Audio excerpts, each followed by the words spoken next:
talk about CloverDX 6.7, which is our latest release. We released it in December last year, so about 3 weeks ago. And as usually, we are keeping the same release cadence as always, right? So this was the last release of the previous year, and the next release will be released in March, and it will actually be called CloverDX 7. So there's quite a lot of new stuff that you can look forward to. We'll talk about some of that a little bit later during the webinar. And of course, we'll have another webinar for CloverDX 7 when it's out. But first, let's talk about CloverDX 6.7. There are a few new things in the release. The first thing that I would like to talk about today is new connector or new component that we introduced into the product called RESTConnector. Then connected to APIs, we also improved the OpenAPI specification that the server produces for its internal APIs or for the data services that you create in your server. We also made a lot of improvements in Data Manager. And of course, as usually, there are platform updates and security fixes. As always, we have a full page of everything that's changed in the release in our release notes section on our website. So please have a look there to see if there are, for example, some compatibility changes, but there shouldn't be anything that you would need to change in this release. So the first thing and the biggest feature of this release is the REST connector. This is a new component that we've introduced into CloverDX after quite a while. We haven't introduced new components in a while. And this is a component that allows you to work with REST APIs. So to a certain extent, it duplicates functionality of the HTTP connector, but it is much more powerful and much easier to use when the APIs provide the OpenAPI specification. The OpenAPI specification can give the connector lots of information about what the API requires as far as the request goes or what kind of responses it produces. And the component uses the information to provide you nice user interface to build the request, to parse the response, to do pagination and so on. And I'll show you these features on the demo a little bit later towards the end of the presentation. When you think about REST connector versus HTTP connector, there's quite a lot actually of differences.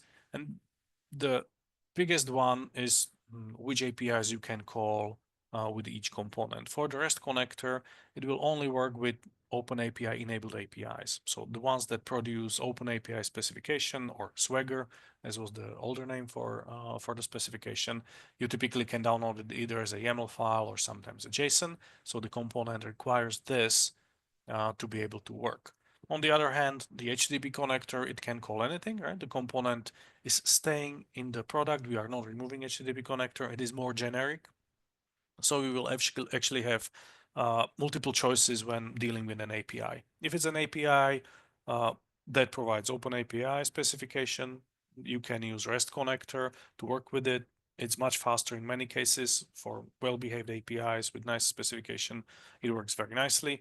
But if there is anything that the API does differently or something that the REST connector can't handle, you can always use HTTP connector. So if you have existing jobs that use HTTP connector to talk to an API, you don't have to change that. It will still work as it worked before. There were no changes in the HTTP connector, and we are not going to remove that component, right? So this is not a replacement, but rather an extension that works in slightly different situations.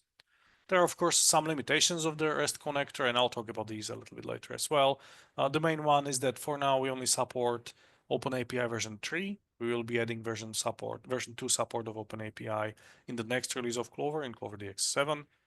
Many APIs use older version of OpenAPI 2.x because the specification evolves quite slowly, but still you will be able to find many APIs that use the 3x. Some actually provide both versions. And the connector also supports only working with JSON documents. So if you have any API that requires, for example, XML output or XML input, you can still use it to a certain extent, but you will not be able to parse the XML or create the XML directly in the component, but you will have to use other components in a fashion that's more similar to how HTTP connector works. And I'll explain that on the demo. I'll show you how it works and what's the difference so you can actually compare. The next feature I would like to talk about is a relatively small one, but it will actually be quite helpful. All the OpenAPI specifications that we produce on the server are now upgraded to version 3. Before we used version 2. So this means that you can also, of course, use REST connector to call APIs within Clover or data services, which is actually quite common. And this also means that many tools that use these OpenAPI specifications, like third-party tools that can call Clover, for example, for various monitoring functions and so on, can use these endpoints. And we have made it a little bit easier to download the endpoint specification as well. You can do that for data services from the menu in the console, and for the REST APIs, there's also a nice link on the page with the APIs. The next thing I wanted to talk about is the support for the platforms, because this is something that will be changing. We haven't made any changes in this release, but in CloverDX 7, we will be making quite a bit of a jump. So I would like to give you kind of a heads up 3 months in advance. So this is the current situation, what we support with CloverDX Server with regards to deployments, right? The preferred stack that we typically use is Apache Tomcat with Eclipse Xamarin JDK 17, but you can also use JDK 11 if you want, although we no longer recommend that. You can also, of course, use Red Hat JBoss with Tomcat 9, which also supports JDK 17, or TC Server, again with Tomcat 9, which runs its own different Java bells of Liberica, only in version 11. We don't support version 17 there. But still, this means that essentially every time you are deploying Clover, it is some sort of a version of Tomcat 9, and usually with Java 17. This is going to change quite a bit in the next release in Clover 7, because we will be upgrading lots of internal components, which necessitated us to upgrade Tomcat to version 10.1. Java 17 will remain supported, but we will no longer be able to support Java 11 at all. And the same needs to happen for Red Hat JBoss web server. And we are upgrading to version 6 with Tomcat 10.1 runtime and Red Hat OpenJDK 17. We are discontinuing support for VMware TC server, so if you are using that, you will have to migrate to one of these other two options. This is all so that we can actually continue improving Clover, because we plan to introduce support for Java 21 sometime later in the year, and that would require Tomcat 10.1. Right? And one thing that's important to say is that if you try to run Clover 7 later in Tomcat 9, it will not work at all, just as it will not work with Java 11 at all, right? In many cases, you were able to run Clover before on all the versions, but in this case, it's a hard switch, because some of the libraries that we use no longer support Java 11 at all or Tomcat 9. So just a heads up, right? For now, nothing changes. This is what we have there now, Tomcat 9 with Xamarin JDK 17, or slightly different variant from Red Hat or TC server.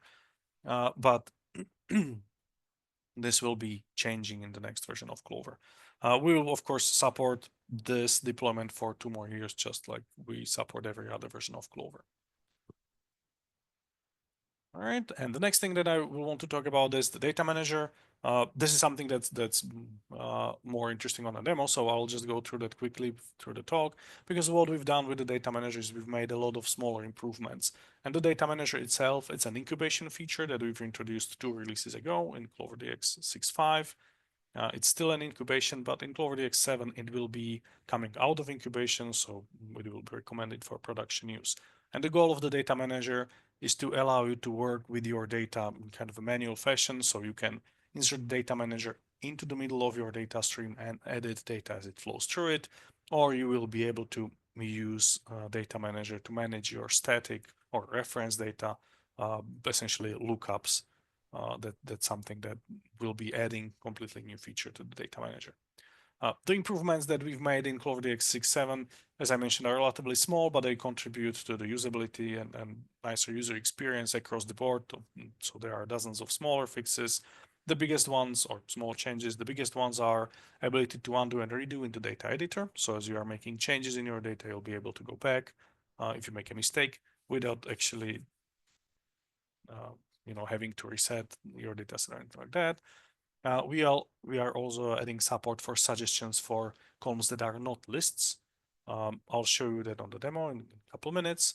We have added the visualization for batch state, so it's now a little bit easier to figure out which batches within a larger data set need work or which are nearing completion, so you can work on those to just finish them first before everything else. And we've added sticky table headers. So as you're scrolling longer lists in the data manager, the table headers stay on screen all the time and so on. And as I mentioned, there's a lot more. We've improved performance quite a bit, especially when you are looking at larger data sets with many columns and many rows. The performance of the preview should be much better. All right, so much for talking. Let's have a look at the demo. So the first thing that I'll start with is the REST API connector, right? So REST connector component. But before I do that, I'll show you something with HTTP connector. So this is the way that you talk to an API with HTTP connector, right? This is a very common pattern where you have the connector in the middle. This is actually talking to a HubSpot API. It's a CRM, so we are getting information about companies, just a few basic properties. And you can see that this is a relatively complicated graph, right? It doesn't do anything. The error handling is not even complete because it handles only part of the errors, but still it's reasonable attempt at something like this that will be working fine even if you put it into production. And so the call is made in here, but the component, the HTTP connector, doesn't allow you to parse the data in any way, right? You can parse it manually if you want to in code, but that's usually not what you want. So there are no dialogues or nothing that can help you. All the parsing needs to happen afterwards. And in this case, the API can respond with two different data structures. One of them is for successful responses, the other one is for failures. And we have to parse them separately, right? So there are two JSON extract components in here, each parsing just one part of the response. And obviously I have to figure out which one is which based on the content. So let me try to run this first. I'm connecting to a test tenant, which doesn't have that much data in it. And what's interesting is that we are using a loop component to query all the data, right? Because not everything is returned in a single call.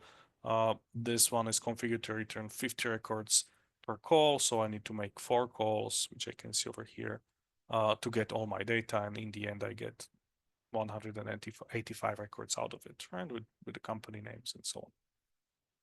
Now let's have a look at how this changes when we use the new REST connector. This is it. This is much simpler, as you can clearly see, right? There's no beginning, no looping, no specific error handling. There's just the component itself. There's the success, right? Whatever I need to do with my data that's been parsed successfully, or if something failed, I can send it to separate port. Let's run this, and then I'll explain how it works. And this is the pattern that you'll see in many cases, right? We don't have any errors. We get the same number of records because we query everything. And this pattern you will see in many other cases with the REST connector. You will be able to put in the OpenAPI URL. This is something that you typically find in a documentation for your API, right? So if you look around, you'll be able to find lots of the APIs that provide this kind of document. It's either a YAML or a JSON. Then you need to provide whichever you call. So this is again from HubSpot documentation. And this is where the interesting part starts, because when you want to work with an API, you simply select which one you want to work. This is something that HTTP connector doesn't do, right? The REST connector can parse out from the YAML or from the OpenAPI specification that we've given in here. It can figure out what kind of requests, what kind of endpoints are available. I can pick one, right? So I picked an endpoint that gives me the list of all companies. It's actually this one. And once I do that, it parses out all kinds of information from the specification so that it can, for example, tell me which request parameters are available there, right? I'm only mapping the limit parameter again so that I have the same page size as I did in the other graph. But the more interesting part is when we try to do the response mapping. This is the most common part that's probably the most annoying when you have more complex APIs, but it actually becomes very simple when you use the REST connector because it knows what kind of data is output. It can simply give you the information about that. You can handle different response types. I'll show you a different API that has multiple response types in this specification. So you can handle multiple different response types. And this is a nice visual mapping, right? This is essentially the same user interface as in our JSON extract component. So if you've ever used that in the past, you will be able to use this very well. There's one more level in here that allows you to select which version, which response type you want to parse. But apart from that, the component works exactly the same as you would expect. If there is something in the API that you can't handle in here, like for example in HubSpot, they also can return 400, right? Or probably other statuses too, but they do not provide OpenAPI specification for that. So the spec is incomplete. So you can do that in default output handling. So every time you don't want to handle something there, you can do default handling. In this case, I'm just parsing the JSON directly, but you can do anything in here, and you can raise that as an error, send it to a different port. You have all the functions that you can use in Clover at your disposal in here. You can map to different ports as needed.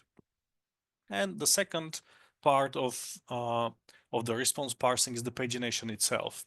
You've seen that in the previous graph. If I go back there, there's a lot of code or a lot of components dedicated to just parsing the pagination information and querying next pages, right? This is only needed because I want to paginate through my data. In some APIs, it's even more complex because they might return data in different format. In here, the only thing I do is I tell Clover how to do the pagination, and it will handle that for me. Okay, so we have multiple different types of pagination based on offset, based on page numbers, based on tokens. And so HubSpot uses token-based pagination. It returns the next token in here, and this is how I pass it to the API. And that's it. Afterwards, I can also limit the number of requests, right? If I want to limit the number of pages to return, but this is it. I don't need to do any looping or anything like that. This will automatically handle retries. If they are configured, it will automatically limit rate of the calls to not go over the limits imposed by the APIs and so on. So all of this, if you wanted to do that with HTTPConnector, the complexity would grow even more. And for example, this graph that I've shown you before doesn't handle retries and so on. So all of this is now packaged into a single component that's very comfortable to use. And even if you start with an API that you don't know, you will be able to quickly navigate through the API so that you can parse the information that you want. And then let's try to run this again so that we can see the results. And now, of course, since CloverDX server produces OpenAPI specification for its own APIs as well, we can use that to call CloverDX APIs. And I'll show you how to handle different response types because our APIs do this a little bit better than HubSpot does. So I started with the same thing as before, right? I grab my YAML. This is something that you can get the URL in your server.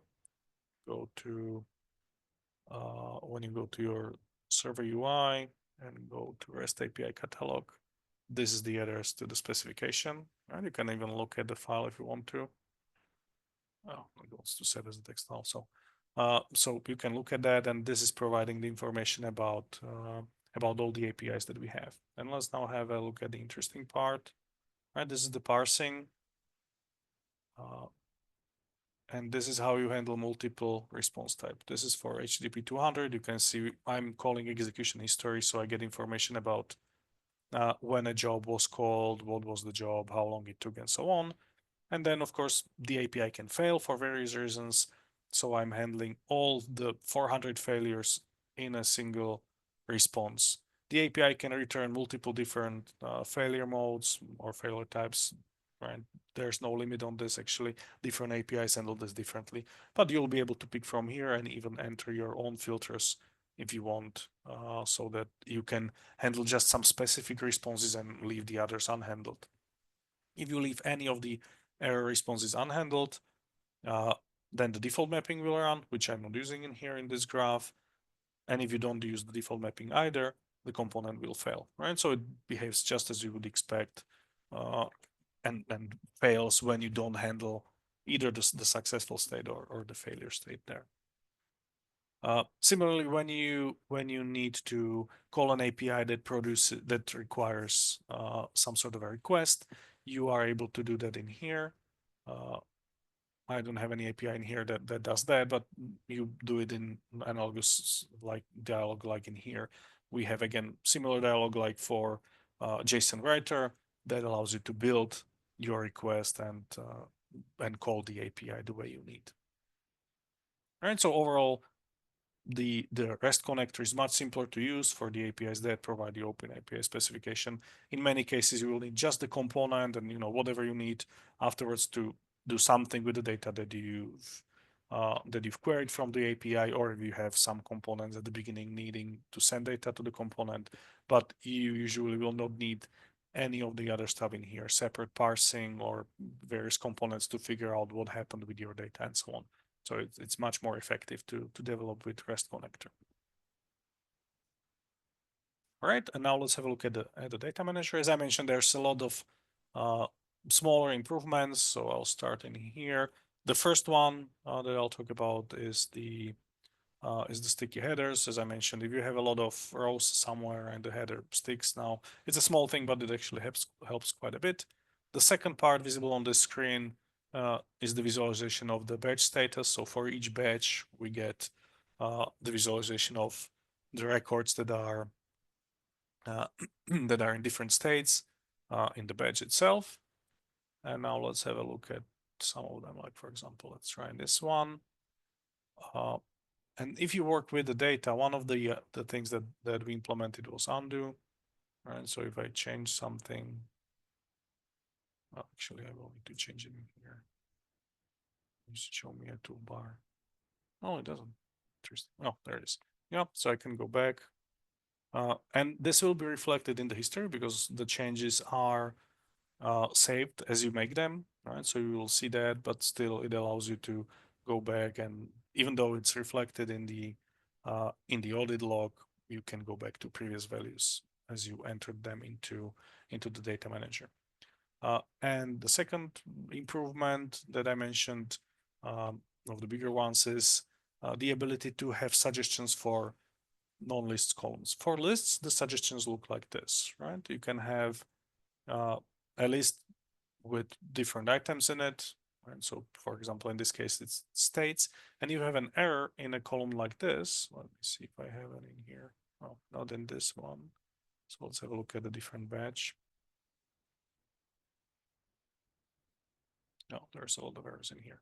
Right, so the suggestions are slightly different version of the dialog. It will try to suggest states that I can use that are similar to the value that is in here. So in this case, AE, right, I can use Alaska, Alabama, and so on. So these are suggestions for lists. And we have implemented similar feature for columns that are not a list. So in here, for example, I have a column that's a listing date where the listing should be published, and it cannot be empty. Right? And the suggestion in here, I have just one for publishing today, but of course, the backend that's sending data to this data set can decide what to put into the suggestions. So you can, for example, in the data, I can have suggestions like next week or in a month or something like that, up to me what I would like to have there. So this is something that will help you when you are building the jobs that validate data. That's not a list, but that's a value that you can compute some sort of reasonable value. You can put it into a suggestion instead of having it in here and expecting people to confirm that. You can just work with them in slightly different way.